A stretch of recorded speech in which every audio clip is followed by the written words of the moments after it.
Yes, please. Thank you. Good afternoon, Co-Chairs Power and Dembro and committee members. For the record, my name is Chris McCabe. I'm the Executive Director for the Northwest Pulp and Paper Association. We're a 63-year-old regional trade organization representing 12 member companies and 16 mills in Washington, Oregon, and Idaho. In Oregon, the pulp and paper sector is a very important economic driver, as you know. The 6 remaining mills here employ over 4,000 predominantly union workers in the state's rural economic communities. And the sector in Oregon provides over $1.5 billion in value added to the state's economy. We share the goals of the governor and of the legislature in having real reductions in greenhouse gas emissions. We have provided some written testimony that I hope you'll all take a quick look at. We go through some of the metrics in there. The pulp and paper sector, due to its predominant use of hydropower and biomass, and to a lesser degree natural gas, have been leaders in reducing carbon emissions over the last decade and will continue to do so. We also share the stated goal of the program to have real and actual reductions of greenhouse gas emissions with a policy like this. Unfortunately, in the current version of House Bill 2020, we don't think that will be the intended outcome.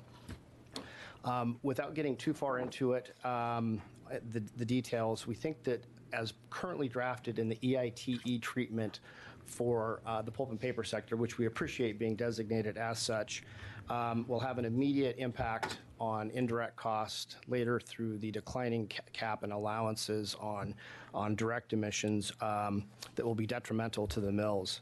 The bottom line is we're concerned about job loss, of course. We're concerned also about production from pulp and paper being shifted outside of the state to other states where the mills in this state compete. Other mills in other states here nationally and other mills overseas. We're concerned also from an environmental standpoint about greenhouse gas leakage. We don't want to make the problem worse. In conclusion, we oppose House Bill 2020 its current form.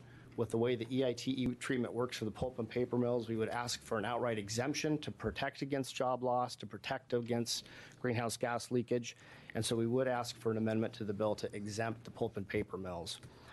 Finally, there's a section in the bill, Section 9, that has to do with anthropogenic emissions. It's unclear whether this is intended to apply to biogenic sources or not. And we would encourage an amendment to the bill to clarify a definition for anthropogenic emissions. They're not defined in the definition section, just to make sure that it's clear that the biogenic sources are not included. With that, I'll conclude. Thank you.